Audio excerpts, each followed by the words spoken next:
Hello dear student, good evening सभी को। जय श्री कृष्णा, राधे राधे भैया।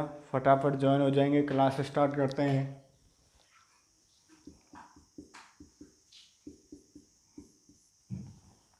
लास्ट क्लास में अपन एक्सरसाइज नंबर 10.3 के सवाल कर रहे थे। ठीक है, काफ़ी सारे सवाल कर चुके हैं, 2-4 सवाल रह रहे हैं, वो कंप्लीट कर लेते हैं एक बार, फिर नया टॉपिक पढ़ेंगे।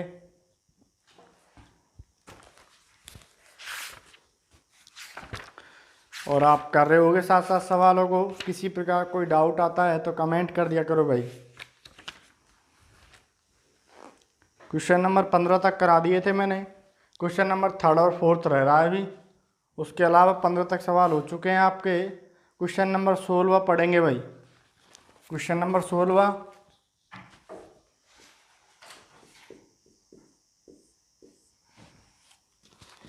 क्वेश्चन नंबर 16 क्या बोल रहा है? दर्शाइए कि बिंदु ए जिसके निर्देशांक दे रखे हैं आपको 1, 2, 7 और दूसरा निर्देशांक है आपका बी, दूसरा बिंदु है बी जिसके निर्देशांक हैं 2, 6, 3 और तीसरा बिंदु है सी जिसके निर्देशांक क्या हैं 3, 10, -1। आपको सिद्ध करना है कि ये संरेख हैं। क्या है? संरेख है भाई। संरेख मतलब एक ही रेखा पर है। तो आपको 3 बिंदु दे रखे हैं। ए बिंदु दे रखा है आपका 1, 2, 7, बी दे रखा है आपका 2, 6, 3 और सी पॉइंट दे रखा है आपका 3, 10, -1। आपको संरेख प्रूफ करना है भाई। संरेख प्रूफ करने के लिए आप क्या करोगे? देखो, 2 मेथड से बताता हूं मैं आपको। आपको यदि निर्देशांक दे रखा है, ठीक है, निर्देशांक दे रखा है तो दूसरा तरीका एक ये भी होता है। यदि 3 निर्देशांक हैं आपके पास x1, y1, z1, दूसरा निर्देशांक क्या है x2, y2, z2, तीसरा क्या है x3, y3, z3। ठीक है, तो आप उसको संरेख प्रूव करने के लिए क्या करोगे? उसका जो डिटरमिनेंट निकाल देते हैं x1, y1, z1, x2, y2, z2 और x3, y3, z3 की जो जो सारणिक है वो क्या आनी चाहिए? सारणिक बोलते हैं इसको। सर पढ़ाएंगे आपको पहली बुक में एक्सरसाइज नंबर 4th, उसमें इसे सारणिक बोला जाता है। ऐसे जो लिखते हैं इसके बीच में सारणिक का चिन्ह होता है। ठीक है, सारणिक का मान 0 आ जाए, यदि सारणिक की वैल्यू 0 आ जाती है तो ये तीनों बिंदु जो आ रहे हैं, पहला कोऑर्डिनेट क्या है आपका x1, y1, z1, x2, y2, z2, x3, y3, z3, ये क्या है? संरेख हो जाते हैं, कोलिनियर हो जाते हैं। ठीक है, लेकिन ये वाला मेथड ये आपको अप्लाई नहीं करना है क्योंकि आप वेक्टर पढ़ रहे हो, तो आपको वेक्टर फॉर्म में ही संरेख प्रूव करना है। तो वेक्टर फॉर्म में संरेख प्रूव करने का क्या तरीका होता है, इधर देखेंगे भाई। पहला मेथड तो ये रहा, ठीक है, डिटरमिनेंट की वैल्यू क्या होनी चाहिए? 0 होनी चाहिए। दूसरा तरीका क्या है? सॉल्यूशन। सबसे पहले मैं ए बी वेक्टर निकाल रहा हूं भाई। नाउ ए बी वेक्टर कैसे निकालेंगे? ओ बी वेक्टर माइनस का ओ ए वेक्टर, बी में से ए को घटा देंगे। ठीक है, ओ बी वेक्टर क्या है? बी क्या? स्थिति सदिश। ओ ए वेक्टर क्या है? ए का स्थिति सदिश किसके सापेक्ष? ओ के सापेक्ष। ठीक है, ओ बी वेक्टर ये रहा बी अपना। ठीक है, इस पे आई कैप, जे कैप, के कैप लगा दो भाई। समझ में आ रहा है ना? माइनस ओ ए वेक्टर क्या है? आई कैप प्लस का 2j कैप प्लस का 7k कैप। ठीक है, सॉल्व करो इसको भाई। तो ए बी वेक्टर आपके पास निकल के आया 2i कैप माइनस का आई कैप, तो आई कैप प्लस का 4j कैप माइनस का 4k कैप। ठीक है, इसी प्रकार से BC वेक्टर निकाल लूंगा, फिर CA वेक्टर निकाल लूंगा। ठीक है, BC वेक्टर निकालो एंड ये वेक्टर फॉर्म में चेक करने का तरीका होता है, दूसरा मैंने अभी बताया था। अब BC वेक्टर तो OC पीछे वाले में से अगले वाला पॉइंट, पीछे का पॉइंट घटा दो भाई। तो OB वेक्टर बराबर OC वेक्टर क्या है? 3i कैप प्लस का 10j कैप। सी पे जो सी वाले पॉइंट हैं उन पर i cap j cap k cap लगा दिए, माइनस का k कैप माइनस वो भी वेक्टर क्या है 2i कैप प्लस का 6j कैप प्लस का 3k कैप। ठीक है, इसको घटाना है, सिंप्लीफाई करना है, तो आपका बी सी वेक्टर निकल के आएगा i कैप प्लस का 4j कैप और ये माइनस का 4k कैप। उसके बाद अब आपके पास सी वाला पॉइंट, सी क्या है, अब मैं निकालूं एंड, अब मैं निकालूं सी A vector. C A vector क्या निकल के आएगा, सी ए वेक्टर निकालो भाई,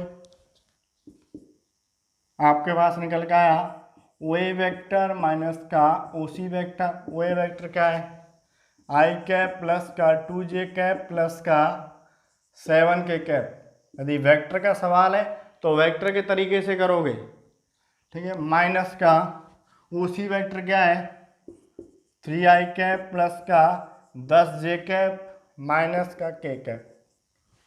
ठीक है, इसको सिंप्लीफाई करो तो माइनस का 2i कैप माइनस का 2i कैप और ये कितना हो गया 2j कैप और ये माइनस के 8j कैप और ये 7 और ये प्लस का 6k cap.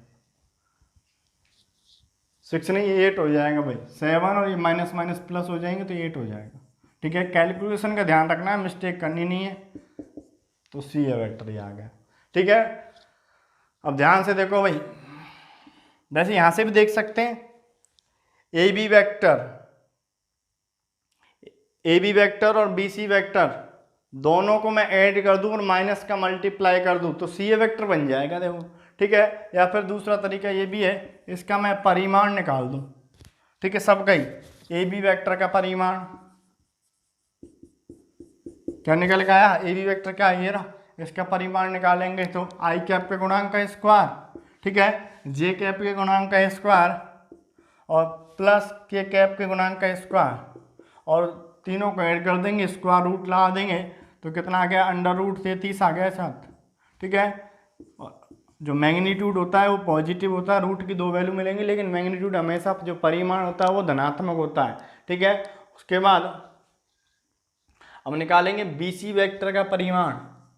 B C vector का परिमाण √i कैप के गुणांक का स्क्वायर प्लस j कैप के गुणांक का स्क्वायर प्लस k कैप के गुणांक का स्क्वायर। ठीक है, ये भी कितना आ गया √33 आ गया भाई। ठीक है, अब निकालेंगे नाउ अब एंड सी ए वेक्टर का मैंने क्या निकाला, परिमाण निकाला। सी ए वेक्टर का परिमाण निकालेंगे तो कितना आएगा √4 प्लस का √4 प्लस ये कितना आ गया 64 प्लस 64, सही है ना। तो ये कितना हो गया, ऐड करो कितना हो गया, इसको मैं मिटा रहा हूं भाई। तो सी ए वेक्टर का जो परिमाण आया बताओ कितना, 64 और 64 कितने होते हैं 128 और 4 132। सी ए वेक्टर का 132 और 132 का स्क्वायर रूट निकालना है आपको। तो देखो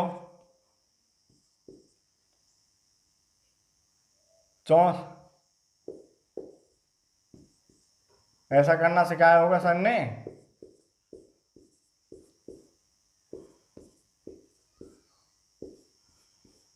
अब 2 के जोड़े बना दो भाई।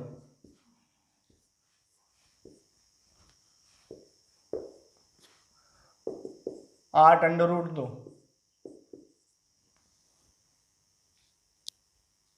सही है क्या।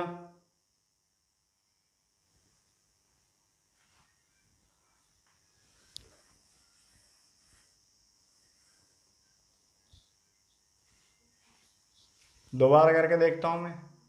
132 का एक बार सिंप्लीफाई कर लो कैसा आ रहा है।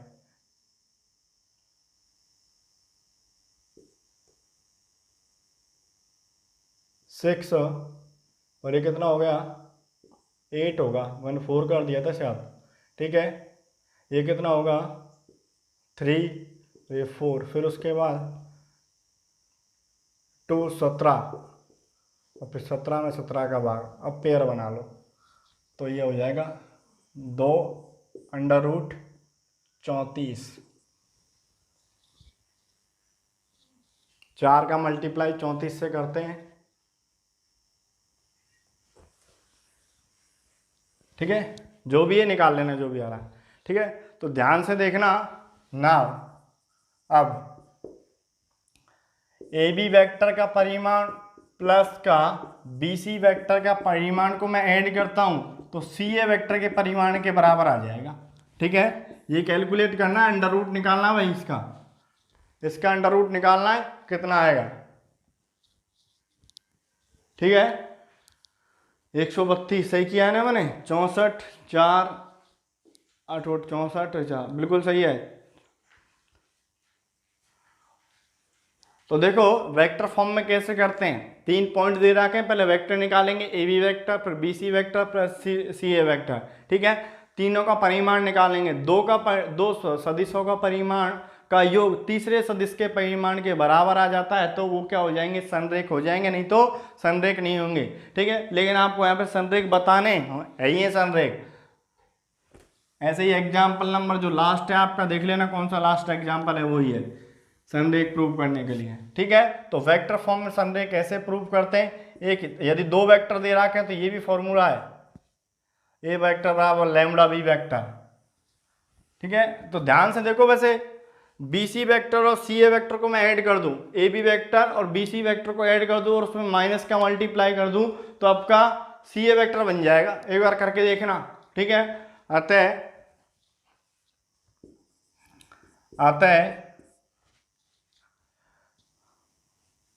आता है बिंदु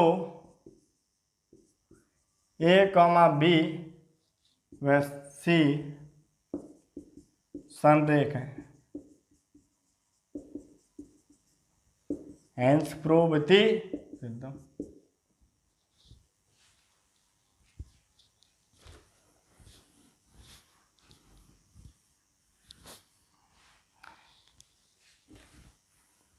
उतार लिए होगा आपने, ये रफ कर रहा हूँ भाई, कुछ नहीं करना, वेक्टर निकालने, परिमाण निकालना है, 2 वेक्टरों का परिमाण को ऐड करना है, तीसरे वेक्टर के परिमाण के बराबर आ जाना चाहिए, और यदि आ रहा है तो बोल देंगे संरेख है, नहीं तो संरेख नहीं है, ठीक है।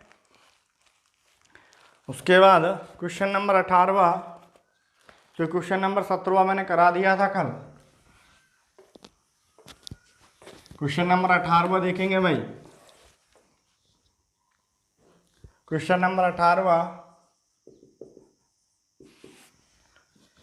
यदि शून्यतर सदिश, कल मैंने शून्यतर का मतलब बताया था, अशून्य होता है, क्या होता है, अशून्य सदिश है ए वेक्टर जिसका परिमाण ए दे रखा है, ठीक है। ए वेक्टर का परिमाण दिया है, सॉल्यूशन दिया है, ए वेक्टर का परिमाण क्या है, ए है, ठीक है। उसके बाद और लैम्डा एक शून्यतर अदिश है, मतलब कोई भी नॉन जीरो नंबर है, तथा लैम्डा नॉट इक्वल टू 0, शून्यतर का मतलब अशून्य होता है, ठीक है। तो लैम्डा ए वेक्टर एक मात्रक सदिश है, लैम्डा ए वेक्टर एक मात्रक सदिश है, क्योंकि लैम्डा ए वेक्टर एक मात्रक सदिश है, मात्रक सदिश है, यदि लैम्डा की वैल्यू क्या होगी मात्रक सदिश होगा, ठीक है, वो बताना है। इधर देखेंगे भाई, तो लैम्डा ए वेक्टर मात्रक सदिश है, मतलब मात्रक सदिश की परिभाषा क्या है, जिसका परिमाण 1 होता है, ये आपको मात्रक सदिश बोल रखा है, मात्रक सदिश है मतलब इसका परिमाण निकालूंगा, मैग्नीट्यूड निकालूंगा, वैल्यू कितनी आएगी 1 के बराबर। ठीक है, और एक चीज देख लो, यदि आपका मैग्नीट्यूड है कोई वेक्टर है एक्स वेक्टर मैग्नीट्यूड, ठीक है, अब इसमें लैम्बडा का मल्टीप्लाई कर दूं, लैम्बडा एक्स वेक्टर का मैग्नीट्यूड निकालना है तो क्या हो जाएगा लैम्बडा का मैग्नीट्यूड और एक्स वेक्टर का मैग्नीट्यूड। इसी प्रकार से सिंपल सवाल है, ऑब्जेक्टिव सवाल है, लैम्बडा अलग अलग हो जाएंगे और ए वेक्टर अलग हो जाएगा। ठीक है, का मैग्नीट्यूड बराबर 1। ठीक है, लैम्बडा का मैग्नीट्यूड, लैम्बडा पॉजिटिव है, ठीक है, मोड लगते ही क्या हो जाएगा पॉजिटिव वैल्यू आ जाएगी। उसके बाद ये क्या है ए वेक्टर का मैग्नीट्यूड, ए वेक्टर का मैग्नीट्यूड ए दे रखा है, ये लिख दिया बराबर 1। अब आपको ये नहीं पता ना लैम्बडा की वैल्यू पॉजिटिव है नेगेटिव है, ए शून्य है। ठीक है, इसलिए हमें पॉजिटिव नेगेटिव मोड की 2 वैल्यू होती है पॉजिटिव नेगेटिव। ठीक है, कोई भी स्केलर हो सकता है, बस नॉन जीरो होना चाहिए। तो यहाँ पे ए बराबर कितना आ गया 1 अपॉन मैग्नीट्यूड ऑफ लैम्बडा या फिर मॉड ऑफ लैम्बडा बराबर 1 अपॉन ए। देख लो कौन सा ऑप्शन सही है।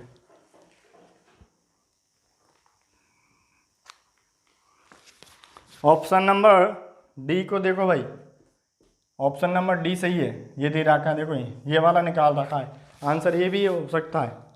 तो लैम्बडा का मान क्या हो, लैम्बडा का मान क्या होना चाहिए, मॉड ऑफ लैम्बडा बराबर 1 अपॉन ए होना चाहिए, तभी क्या होगा ये लैम्बडा ए वेक्टर मात्रक सदिश होगा। ठीक है, फटाफट उतार लेंगे। ऐसे ही देखो संरेख प्रूफ करना है तो एग्जाम्पल नंबर आपका है एग्जाम्पल नंबर 21, यहाँ पे निर्देशांक रूप में दे रखे। ठीक है, जो सवाल था उसमें निर्देशांक फॉर्म में दे रखे थे, यहाँ पे वेक्टर फॉर्म में दे रखे हैं। कुछ नहीं करना, वही A B vector B C vector C A vector निकालना है, परिमाण निकालना है, 2 वेक्टर का परिमाण तीसरे वेक्टर के परिमाण के बराबर होना चाहिए। ठीक है, तो क्या हो जाएगा संरेख हो जाएगा, नहीं तो संरेख नहीं होगा। करना है सवाल। उसके बाद अब देखेंगे इधर सभी का ध्यान यहाँ पे होना चाहिए। प्रक्षेप के बारे में बता रहा हूँ, वही छाया प्रक्षेप।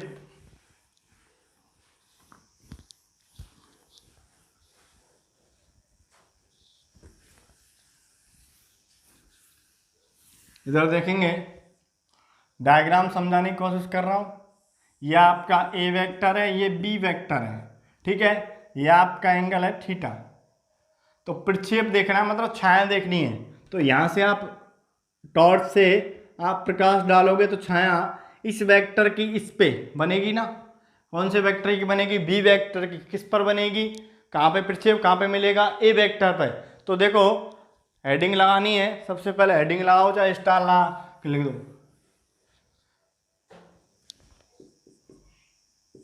ए वेक्टर की, ए वेक्टर का बी वेक्टर पर प्रक्षेप, ए वेक्टर का बी वेक्टर पर प्रक्षेप, मतलब डायग्राम मेरा ए वेक्टर का निकालना है भैया बी वेक्टर पर, ये बी वेक्टर रह जाएगा। ए वेक्टर ऊपर रखना है, ए वेक्टर का बी वेक्टर पर प्रक्षेप। ठीक है, तो इस पर पड़ेगी। तो क्या हो जाएगा देखो बराबर A vector dot B cap. जहाँ पे किस पर निकालना है, बी वेक्टर पर, जिस पर निकालना है उसका कैप करना है। ठीक है, ए वेक्टर का बी वेक्टर पर, आपको पर ढूंढना है, किस पर निकालना है, बी वेक्टर पर। जिस पर निकालना है, जिस पर निकालना है उसका कैप करना है। कैप मतलब एकांक सदिश निकालना है, और जो वेक्टर बच गया जिसका निकालना है, जिसका निकालना है उसके साथ डॉट प्रोडक्ट कर देना है। दोबारा रिपीट कर रहा हूँ, जिस पर निकालना है उसका तो निकालना है एकांक सदिश, और जिसका निकालना है उसके साथ डॉट प्रोडक्ट कर दो तो क्या हो जाएगा, प्रक्षेप निकल जाएगा। ठीक है, तो इसको मैं ऐसे भी लिख सकता हूँ, A vector dot B vector upon B का मैग्नीट्यूड, क्योंकि बी कैप का फॉर्मूला मैंने बताया था, वेक्टर में यदि मैग्नीट्यूड का भाग दे दूँ, ठीक है, तो ये क्या हो जाएगा, आपका प्रक्षेप हो जाएगा। इसी प्रकार से ये तो बी पर है, अब मैं बोल दूँ बी वेक्टर का ए वेक्टर पर प्रक्षेप। अब पर कहाँ पे लग रहा है, ए पर, तो क्या हो जाएगा बराबर बी वेक्टर, या फिर ऐसे भी लिख सकते हैं ए वेक्टर डॉट किस पर निकालना है, ए पर, तो ए कैप डॉट बी वेक्टर, ठीक है, और डॉट प्रोडक्ट कर दिया। इसको मैं ऐसे भी लिख सकता हूँ, A vector dot B vector upon A का परिमाण। कोई दिक्कत, किसी भी प्रकार का कोई भी डाउट है तो बता सकता है, छाया ऊपर से डलेगी, ठीक है। ये फॉर्मूला आपको याद रखना है, कैसे आया वो मैंने बता दिया है। किस पर छाया डलेगी, किस पर देखना है आपको, कहाँ पे पर लगा हुआ है, किस पर निकालना है, बी वेक्टर पर, तो उसका कैप निकाल देंगे, और किसका निकालना है, उसके वेक्टर के साथ डॉट प्रोडक्ट निकाल देंगे, तो क्या हो जाएगा, आपका प्रक्षेप निकल के आ जाएगा। ऐसे ही क्वेश्चन नंबर 3 और 4 करना है भाई, क्वेश्चन नंबर 3 और क्वेश्चन नंबर 4। क्वेश्चन नंबर 3 को पढ़ेंगे एक बार। क्वेश्चन नंबर 3,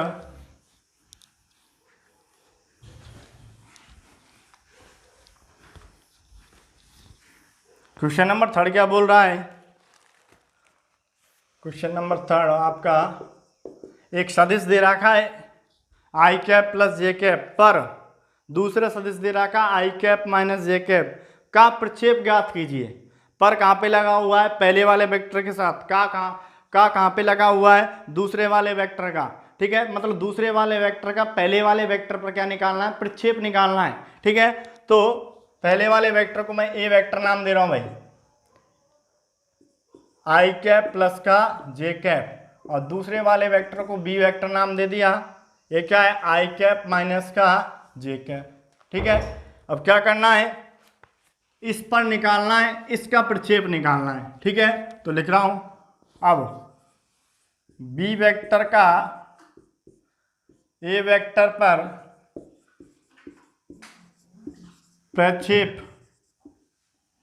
कितना हो गया, बराबर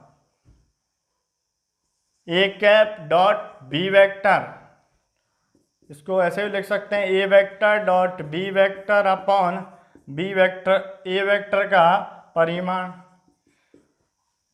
वैल्यू है आपके पास, ए वेक्टर बी वेक्टर है, रख देंगे। ए वेक्टर क्या है, I cap plus J cap plus का जीरो के कैप लिख दूं, अरे जे के कैप नहीं तो जीरो के कैप लिख दिया, डॉट बी वेक्टर का आई कैप माइनस का जे कैप प्लस का जीरो के कैप बटे अंडर रूट 1 प्लस का जीरो इंटू 1 प्लस का जीरो। ये समझ में आया होगा, ये एक ही निकालना है ना, ठीक है, इसका ही मैग्नीट्यूड निकालना है, दोनों का नहीं निकालना है। तो क्या हो जाएगा, अंडर रूट 1 प्लस का जीरो, इसको सिंप्लीफाई कर लेंगे, यहाँ पे कर रहा हूँ अब भाई, बराबर बी वेक्टर का बराबर इसके आगे यहाँ पे कर रहे हैं 1 माइनस का 1 plus zero upon under root 2, 1 से 1 कट जाएगा, ऊपर जीरो बटे अंडर रूट 2 बराबर जीरो। तो बी वेक्टर का ए वेक्टर पर प्रक्षेप कितना आएगा, जीरो आएगा। अब मैं आपसे पूछ लूं ए वेक्टर का बी वेक्टर पर प्रक्षेप कितना आएगा, तो कैप यहाँ पे लग रहा है ना, बी वेक्टर पर लग जाएगा, ठीक है, समझ में आ रहा होगा। पर कहाँ पे लग रहा है, उसका कैप निकालेंगे, ठीक है, और दूसरे वेक्टर के साथ डॉट प्रोडक्ट कर देंगे, तो क्या आ जाएगा, प्रक्षेप आ जाएगा। क्वेश्चन नंबर 4, क्वेश्चन नंबर 4 क्या बोल रहा है, पढ़ेंगे भाई। क्वेश्चन नंबर 4 आपका बोल रहा है सदिश, एक सदिश दे रहा का आई कैप प्लस का 3j कैप प्लस का 7k कैप का सदिश 7i कैप माइनस का j कैप प्लस का 8k कैप पर प्रक्षेप ज्ञात कीजिए। पर कहाँ पे लगा हुआ है, पीछे लगा हुआ है, मतलब इसका करेंगे कैप पीछे वाले का, ठीक है। Question number 4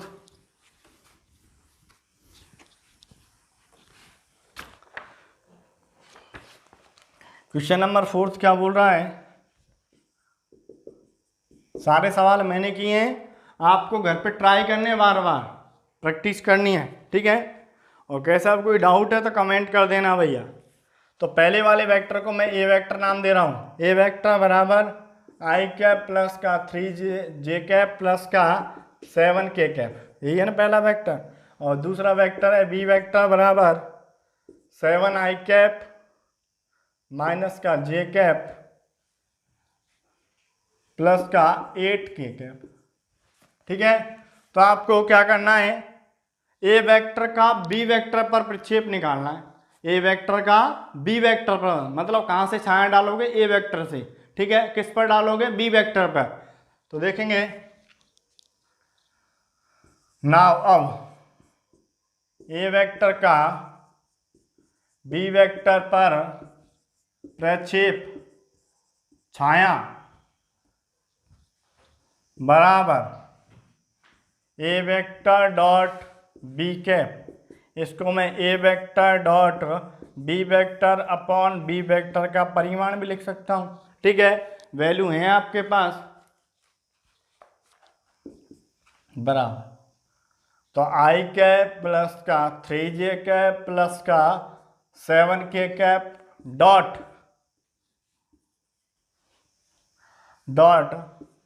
7i cap minus का जे कैप प्लस का 8k कैप।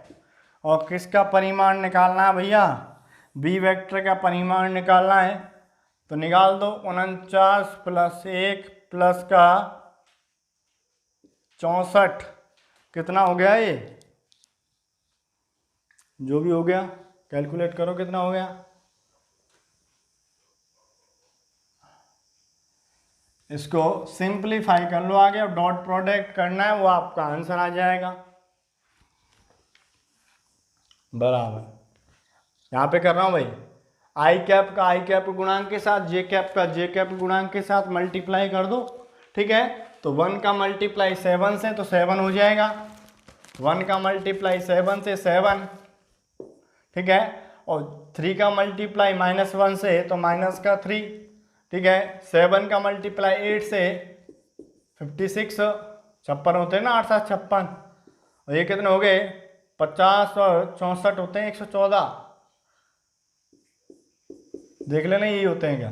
ठीक है, इसको सिंपलीफाई करेंगे तो कितना आ गए 4 60/√114। इसको सिंपलीफाई आगे करना चाहते हो तो कर सकते हो, और यहाँ तक छोड़ना, यहाँ पे छोड़ना चाहते हो तो यहाँ पे भी छोड़ सकते हैं। ठीक है, तो ये आ गया ए वेक्टर का बी वेक्टर पर प्रक्षेप आ गया।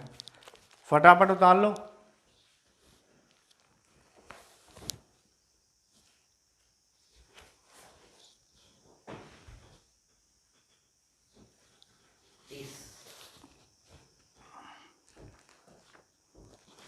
करीब करीब मैंने सारे सवाल तो करा दिए, एक्सरसाइज के एग्जाम्पल भी कराए थे कुछ। अब देखो एग्जाम्पल नंबर 21, एग्जाम्पल नंबर 21 मिटा दो ये भाई।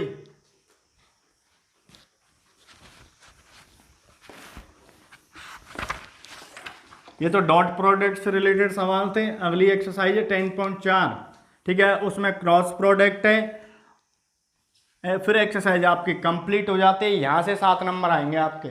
ठीक है, बहुत ईजी एक्सरसाइज है, फ्री के नंबर हैं यदि आपने अच्छे से एक बार पढ़ लिया तो। एग्जाम्पल नंबर 21 क्या बोल रहा है, देखो 3 बिंदु दे रखे हैं आपको, और जिनके स्थिति सदिश क्या दे रखे हैं, सॉल्यूशन, साथ साथ सॉल्यूशन ही कर रहा हूं भाई।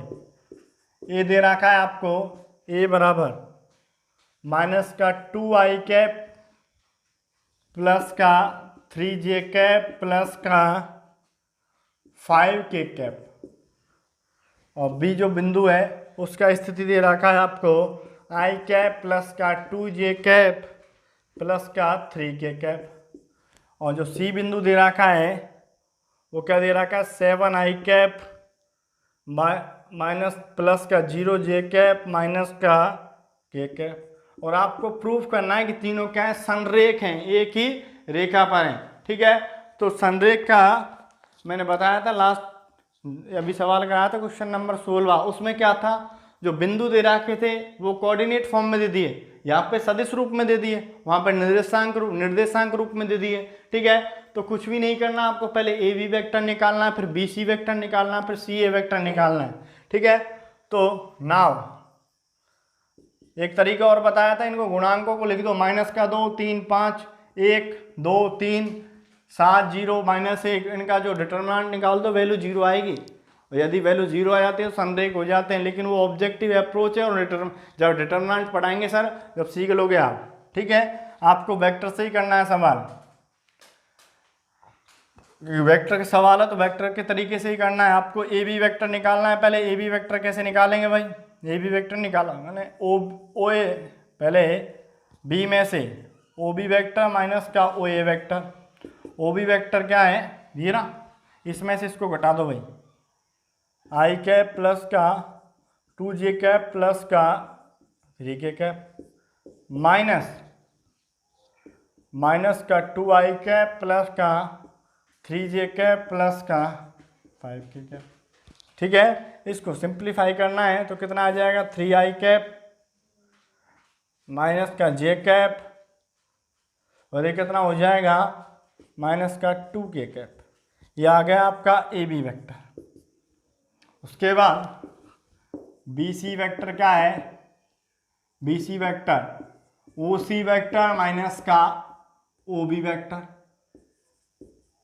ओ सी वेक्टर क्या है आपका, ये रहा, 7i कैप प्लस का 0j कैप माइनस का k cap, minus O B vector क्या है, ये रहा भाई, आई कैप प्लस का 2j कैप प्लस का 3k कैप। तो आपका बी सी वेक्टर निकल के आ जाएगा 6i कैप माइनस का 2j कैप, और ये कितना है आपका, माइनस का 4k कैप, तथा सी ए वेक्टर कितना आ गया, सी ए वेक्टर निकल के आ गया, सी ए वेक्टर निकल के आ गया आपका ओ ए वेक्टर माइनस का ओ सी वेक्टर। तो ओ ए वेक्टर क्या है आपका, वही तरीका है भैया, माइनस का जो क्वेश्चन नंबर 16 में किया था, ऐसे कैसे किया था, 5k कैप माइनस का ओ सी वेक्टर क्या है, 7i कैप प्लस का 0j कैप माइनस का k कैप। इसको सिंप्लीफाई करेंगे तो सी ए वेक्टर निकल के आएगा माइनस का 9i कैप, और ये कितना है, प्लस का 3j कैप, और ये कितना है, माइनस माइनस प्लस, तो 6k कैप। ठीक है, अब इसका परिमाण निकालना है तीनों का, दो वेक्टर का परिमाण का स्क्वायर तीसरे वेक्टर के परिमाण के बराबर, दो वेक्टर का परिमाण का योग करेंगे, तीसरे वेक्टर के परिमाण के बराबर आ जाता है, संरेख हो जाएंगे। ठीक है, नहीं तो नहीं होंगे। और इस दो वेक्टर का परिमाण का स्क्वायर और फिर योग करेंगे। ठीक है, तीसरे वेक्टर के परिमाण के स्क्वायर के बराबर आ जाता है तो समकोण त्रिभुज बनता है, क्योंकि पाइथागोरस में होती है वो। ठीक है, तो आप पहले ए बी वेक्टर का परिमाण निकालोगे। ए बी वेक्टर का परिमाण कितना आएगा, 9 + 1 + 4 कितना हो गया, √14। ठीक है, नाउ उसके बाद बी सी वेक्टर का परिमाण कितना आ गया, 36 माइनस का प्लस का 4 प्लस का 16 कितना आ गया, ये √56। उसके बाद √56 को सॉल्व कर सकते हैं क्या, 2 √14 भी लिख सकते हैं शायद इसको। ठीक है, उसके बाद सी ए वेक्टर का परिमाण, सी ए वेक्टर का परिमाण कितना निकल के आएगा देखना, 81 प्लस का 9 प्लस का 36 कितना हो गया ऐड करने पर भाई, ऐड करना 90, और ये कितना हो गए 90, 126 हो गए ये साथ, √126, और 126 को का √ कितना निकल के आएगा, निकालो कितना निकल के आ रहा है इसमें,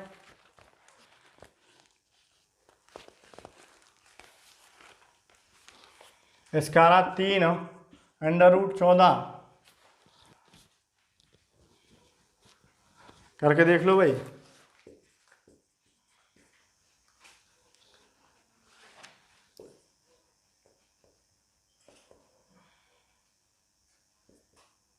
बिल्कुल सही है भाई, 3√14 ही आएगा। ठीक है, तो देखो ए बी वेक्टर का परिमाण और बी सी वेक्टर का परिमाण को मैं ऐड करूं और तो सी ए वेक्टर के परिमाण के बराबर आ जाता है। नाउ अब ए बी वेक्टर का परिमाण प्लस बी सी वेक्टर का परिमाण किसके बराबर आ जाता है? सी ए वेक्टर के परिमाण के बराबर आ जाता है। अतः बिंदु ए कॉमा बी कॉमा सी समरेख हैं। हेंस प्रूव इति सिद्धम। फटाफट उतार लेंगे। किसी प्रकार कोई डाउट है तो कमेंट करेंगे भाई।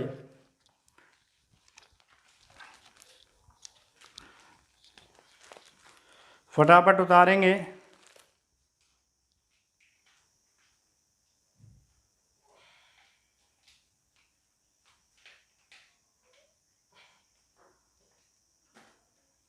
उसके बाद एग्जाम्पल नंबर 19, एग्जाम्पल नंबर 19, उससे पहले एग्जाम्पल नंबर 16 देख लो भाई। एग्जाम्पल भी साथ साथ करा रहा हूं।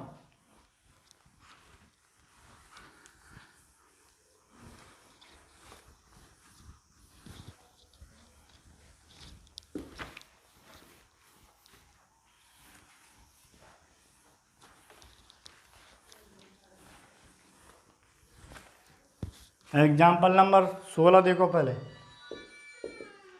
एग्जाम्पल नंबर 16, आपको एक वेक्टर दे रखा है, ए वेक्टर बराबर क्या दे रखा है? 2i कैप प्लस का 3j कैप प्लस का 2k कैप। ठीक है, बी वेक्टर दे रखा है आपको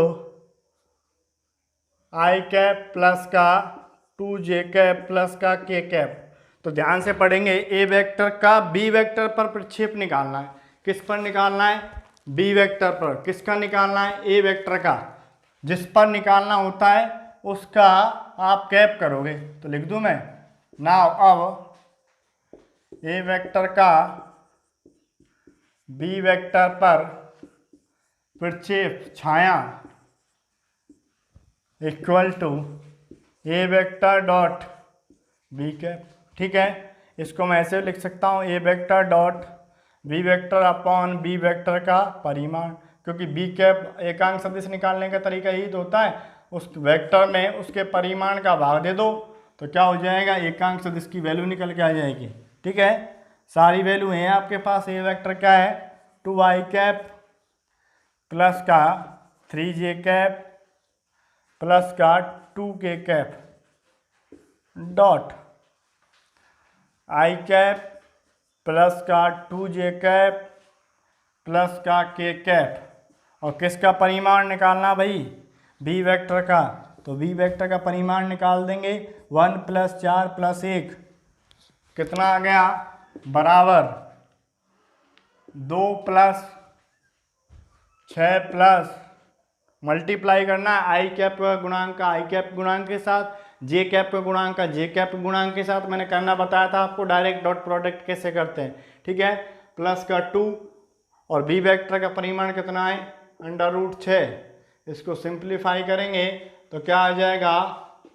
10 √6। ठीक है, इसको मैं ऐसे भी लिख सकता हूँ 2 × 5 और इसको √6 को मैं √2 × √3 भी लिख सकता हूँ। ठीक है, इसको तो 2 √2 5 √2 अपॉन √3 इसको ऐसे भी लिख सकते हैं, या फिर 5 × 2/3 ऐसे भी लिख सकते हैं, या फिर यहाँ पे भी छोड़ सकते हैं। ठीक है, आपकी जैसी इच्छा। ठीक है, फटाफट उतार लो भैया।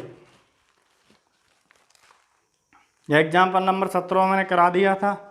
और एग्जाम्पल नंबर 18 और एक सवाल है आपका, ठीक है, उसमें कुछ नहीं है, सिर्फ संख्या में ही चेंज है। यहाँ पे 8 है शायद, वहाँ पे 12, ठीक है, और कोई भी चेंज नहीं है। एग्जाम्पल नंबर 19 देखेंगे। एग्जाम्पल नंबर 19,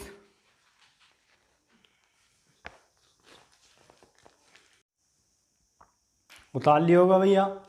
अब एग्जाम्पल नंबर 19,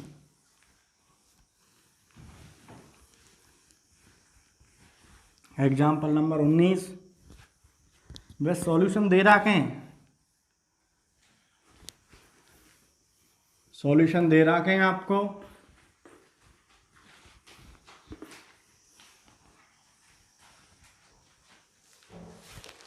खुद कर भी सकते हैं भाई। एग्जाम्पल नंबर 19 में कुछ भी नहीं करना है, कुछ भी नहीं करना है भाई। एग्जाम्पल नंबर 19 में है, एग्जाम्पल नंबर 19 से पहले उन एग्जाम्पल नंबर, ये देख लो भाई, एग्जाम्पल नंबर 20 देख लो, इंपॉर्टेंट है। एग्जाम्पल नंबर 19 तो इतना इंपॉर्टेंट नहीं है, लेकिन एग्जाम्पल नंबर 20 इंपॉर्टेंट सवाल है, ठीक है। आपको प्रूफ करना है, आपको दो वेक्टर दे रखे हैं, ए वेक्टर और बी वेक्टर के लिए एक असमीका होती है जिसको त्रिभुज असमीका बोलते हैं, ट्राइंगल इनइक्वालिटी बोलते हैं भाई, ठीक है। ये होती है A vector plus B vector less than equal to A vector का परिमाण प्लस बी वेक्टर का परिमाण, ठीक है। अब इसको प्रूफ करना है। प्रूफ करने के लिए क्या करेंगे, LHS ये LHS लेके चलूँ, RHS ले आऊँ, ठीक है। अब सॉल्यूशन, अब मैंने बताया था यदि आपको ऐसे परिमाण तो स्क्वायर किया करो, स्क्वायर किया मैंने। स्क्वायर करना आप जानते हो कैसे करते हैं, A vector plus B vector dot A vector plus B vector, ठीक है, बराबर। अब ये क्या है इसका, A vector dot A vector plus B vector plus B vector dot A vector plus B vector, ठीक है, बराबर। उसके बाद A vector dot A vector plus A vector dot B vector plus B vector dot A vector plus B vector dot B vector, ठीक है। ये क्या हो जाएगा, ए वेक्टर का परिमाण का स्क्वायर हो जाएगा plus A vector dot B vector plus का, ये क्रमविनिमय नियम का पालन करता है तो ये A vector dot B vector लिख सकता हूँ, B vector dot A vector को, और ये क्या हो जाएगा, बी वेक्टर का परिमाण का स्क्वायर हो जाएगा। ये कल भी कर सवाल कराए थे 2-3 डॉट प्रोडक्ट से रिलेटेड, ठीक है। रीजन लिख दोगे चूंकि A vector dot B vector equal to B vector dot A vector, ठीक है। उसके बाद बराबर ये कितना हो गया, ए वेक्टर का परिमाण का square plus 2 vector dot B vector plus B vector का परिमाण का स्क्वायर। स्क्वायर हो रहा भैया, साथ साथ में स्क्वायर चल रहा है, ध्यान रखना, ठीक है, साथ साथ में ही चल रहा है। A vector plus B vector का परिमाण का स्क्वायर, ए वेक्टर प्लस बी वेक्टर का परिमाण का स्क्वायर, ठीक है, ये साथ साथ चल रही है वैल्यू, ठीक है। मैंने बताया था इस टाइप का मैग्नीट्यूड दे रखा तो स्क्वायर करते हैं, स्क्वायर करते हैं, ठीक है। LHS लेके चला, RHS ले आऊँगा मैं, ठीक है। अब ध्यान से देखो भाई, अब ध्यान से देखेंगे। अब मैं इसका, आपको ये पता है कि जो डॉट प्रोडक्ट होती है वो स्केलर क्वांटिटी होती है, स्केलर क्वांटिटी होती है ना इसके। अब इसमें मैग्नीट्यूड भी लगा दूँ तो कोई फर्क से नहीं पड़ेगा। इसमें स्केलर का क्वांटिटी 5 आएगी या 10 आएगी, जो भी दो वेक्टर का यदि अदिश गुणनफल या डॉट प्रोडक्ट करते हैं तो वैल्यू आती है 10, 20, 50, 100, 200। 5 लिखूँ या मॉड ऑफ 5 लिखूँ, बात तो एक ही है, बात तो एक ही है। मैं प्रूफ करने के लिए क्या कर रहा हूँ, देखो ये स्केलर क्वांटिटी आएगी तो इसको मॉड में भी लिख सकता हूँ। अरे कोई वैल्यू आएगी उसको मॉड में लिख सकते हैं ना, स्केलर क्वांटिटी है, कोई फर्क नहीं पड़ता है। तो ये magnitude of A vector plus B vector का square equal to A vector का परिमाण का स्क्वायर प्लस इसको मैं 2 A vector dot B vector का परिमाण लिख दिया, क्योंकि ये स्केलर क्वांटिटी आएगी 10, 20, 50 जो वैल्यू आएगी कांस्टेंट आएगी, कांस्टेंट पर मॉड लगाने पर कोई भी फर्क नहीं पड़ता है। प्लस ये क्या हो जाएगा, प्लस बी वेक्टर का परिमाण का स्क्वायर। ठीक है, अब एग्जाम्पल नंबर 19 से देखकर आप लिख सकते हो कि ए वेक्टर डॉट बी वेक्टर का जो परिमाण है वो लेस देन इक्वल टू होता है A vector into B vector का मैग्नीट्यूड। ठीक है, एग्जाम्पल नंबर 19, तो मैं इनको अलग अलग कर सकता हूँ। एग्जाम्पल नंबर 19 का सहयोग लेकर, तो देखो बराबर ए वेक्टर का square plus 2 A vector into B vector, अलग अलग कर दिया एग्जाम्पल नंबर 19 का सहयोग लेकर। ठीक है, प्लस बी वेक्टर का परिमाण का स्क्वायर। कहाँ से? अपन जानते हैं चूंकि A vector dot B vector का जो परिमाण होता है वो लेस देन इक्वल टू होता है ए वेक्टर का मैग्नीट्यूड और बी वेक्टर का मैग्नीट्यूड। ठीक है, अलग अलग कर दिया। अब यहाँ पे देखो लेस देन इक्वल टू होता है, लेस देन इक्वल टू, तो यहाँ पे जब ये वैल्यू लेस, ये क्या है? बड़ी वैल्यू है। देख बड़ी वैल्यू कौन सी? ये वाली बड़ी वैल्यू है, ये आपने यहाँ पे रखी है, तो ये पूरा मान क्या हो जाएगा? बड़ा हो जाएगा और बराबर भी हो सकता है। ठीक है, तो बड़ा हो जाएगा तो मुंह किधर फाड़ रहा है? इधर। ठीक है, उस प्रॉपर्टी का मैंने यूज किया तो क्या हो जाएगा? इंपॉर्टेंट सवाल है भैया एग्जाम के दृष्टिकोण से। तो ये लेस देन इक्वल टू, ये कितना हो गया? अब देखो ये फॉर्मूला बन गया ए प्लस बी का होल स्क्वायर, तो इसको मैं लिख सकता हूं magnitude of A vector plus का मैग्नीट्यूड ऑफ बी वेक्टर का होल स्क्वायर। ठीक है, स्क्वायर दोनों तरफ चल रहा है तो मैं अंडर स्क्वायर रूट लाऊंगा तो स्क्वायर को हटा दूं मैं, दोनों तरफ चल रहा है तो कट जाएगा। तो ये क्या आ रहा है? सिंप्लीफाई करने पर A vector plus B vector less than equal to A vector plus का बी वेक्टर। कुछ भी नहीं किया, पहले सबसे पहले एलएचएस लेके चला, स्क्वायर किया।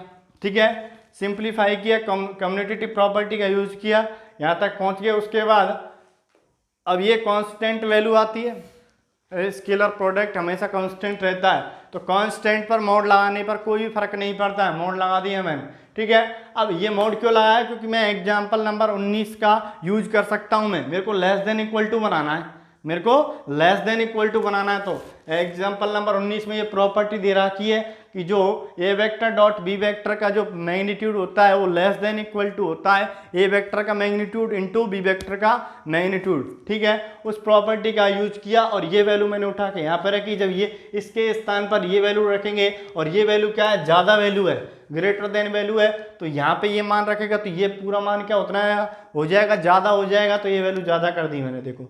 ठीक है, एग्जाम्पल नंबर 19 वाली प्रॉपर्टी का यूज किया है। उसके बाद ये क्या हो गया? ए प्लस बी का होल स्क्वायर हो गया, और स्क्वायर से स्क्वायर कट गया, और यही आपको प्रूफ करना था। हैंस प्रूफ, इसे त्रिभुज है समीका बोलते हैं भाई, हैंस प्रूफ इंपॉर्टेंट है, उतार लो फटाफट भाई। किसी भी प्रकार कोई डाउट है तो कमेंट करेंगे। उसके बाद एग्जाम्पल नंबर 19 को भी देख लेंगे। एग्जाम्पल नंबर 19 सारे एग्जाम्पल करा दिए मैंने।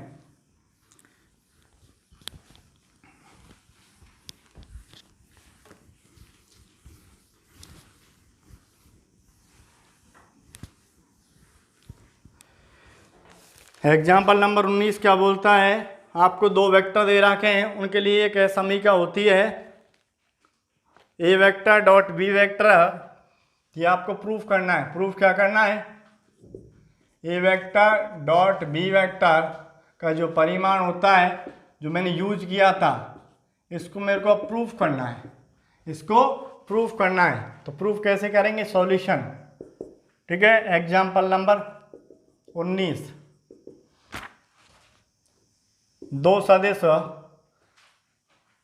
हम जानते हैं कि दो सदिशों ए वेक्टर व बी वेक्टर के मध्य कोण क्या होता है भाई? cos थीटा बराबर A dot B vector upon A का परिमाण इंटू बी का परिमाण। और आप जानते हो डॉट प्रोडक्ट हमेशा क्या होती है, कांस्टेंट वैल्यू देता है। तो ये क्या हो जाएगा, cos थीटा बराबर, इसको cos थीटा बराबर A vector dot B vector, इस पर मोड लगाने पर कोई फर्क नहीं पड़ेगा। और ये ए वेक्टर, क्योंकि मेरे को प्रूफ में मोड चाहिए तो मोड लगा दिया, और लगा सकता हूँ क्योंकि ये हमेशा अचर राशि देता है, वैल्यू निकल के आएगी 10 20 50 100 200 स्केलर क्वांटिटी। तो ये 10 20 50 पे मोड लगा सकते हैं, कोई फर्क से लिए, ठीक है। मैग्नीट्यूड कांस्टेंट का मैग्नीट्यूड कांस्टेंट ही होता है ना। उसके बाद इसको मैं ऐसे भी लिख सकता हूँ, देखो ए वेक्टर डॉट बी वेक्टर का मैग्नीट्यूड अपॉन ए का मैग्नीट्यूड इंटू बी वेक्टर का मैग्नीट्यूड बराबर cos थीटा। अब cos थीटा मैंने पीछे कर दिया। और आप जानते हो, चूंकि क्या जानते हैं अपन, चूंकि जो cos थीटा की वैल्यू होती है मॉड ऑफ cos थीटा वो 1 से छोटा या बराबर होता है, ठीक है। तो इस पर भी मैंने मोड लगा दिया, दोनों तरफ मोड लगा दिया, चाहे ऐसे कर लेना भाई, ठीक है। इसको ऐसे कर लेना, दोनों तरफ मैंने मोड लगा दिया जिससे कि आप आसानी हो जाएगी। cos थीटा का मोड हमेशा 1 या 1 से छोटा होता है, ठीक है, क्योंकि cos थीटा की वैल्यू हमेशा, देखो cos का ग्राफ पढ़ा हो तो आपने, सर ने पढ़ाई होगी ट्रिग्नोमेट्री, उसमें पढ़ाया होगा cos ग्राफ ऐसे बनता है, ठीक है। यहाँ पे क्या होता है 1 होता है, यहाँ पे क्या होता है -1 होता है। कहीं पे भी चल जाओ आप, हमेशा वैल्यू 1 और -1 के बीच में मूव कर देगी, ठीक है। तो मॉड को खोलेंगे तो 1 और -1 ही आएंगे। तो इसकी वैल्यू उठा के मैं यहाँ पे रखूँगा, यहाँ पे रखेंगे तो क्या हो जाएगा आपका ए वेक्टर डॉट बी वेक्टर का मैग्नीट्यूड अपॉन ए वेक्टर का परिमाण और बी वेक्टर का परिमाण लेस देन इक्वल टू 1। पक्षांतर करेंगे, पक्षांतर नहीं, क्रॉस मल्टीप्लाई करेंगे भाई। तो क्रॉस मल्टीप्लाई करने पर A vector dot B vector less than equal to A vector का मैग्नीट्यूड और बी वेक्टर का मैग्नीट्यूड, ठीक है। यही आपको प्रूव करना था। आंसर प्रूव इति सिद्धम। और आपकी एक्सरसाइज नंबर 10.3 कंप्लीट हो चुकी है मेरे अकॉर्डिंग, ठीक है। किसी भी प्रकार का कोई भी डाउट आता है तो कमेंट करना है वीडियो के नीचे, और वीडियो को शेयर करना है, लाइक करना है, ठीक है। तो आज के लिए इतना ही। नेक्स्ट क्लास में अपन ने क्या पढ़ा है, डॉट प्रोडक्ट पढ़ा है। सदिशों को गुणनफल करना सीख रहे हैं ना। गुणनफल सदिशों को 2 प्रकार का होता है, अदिश गुणनफल और सदिश गुणनफल। अपन ने अभी 10.3 में अदिश गुणनफल के बारे में चर्चा की है। नेक्स्ट क्लास में अपन सदिश गुणनफल के बारे में चर्चा करेंगे, ठीक है। वो करेंगे कल भैया बात, ठीक है। तो आज के लिए इतना ही। जय श्री कृष्णा, राधे राधे, थैंक यू सभी को भाई।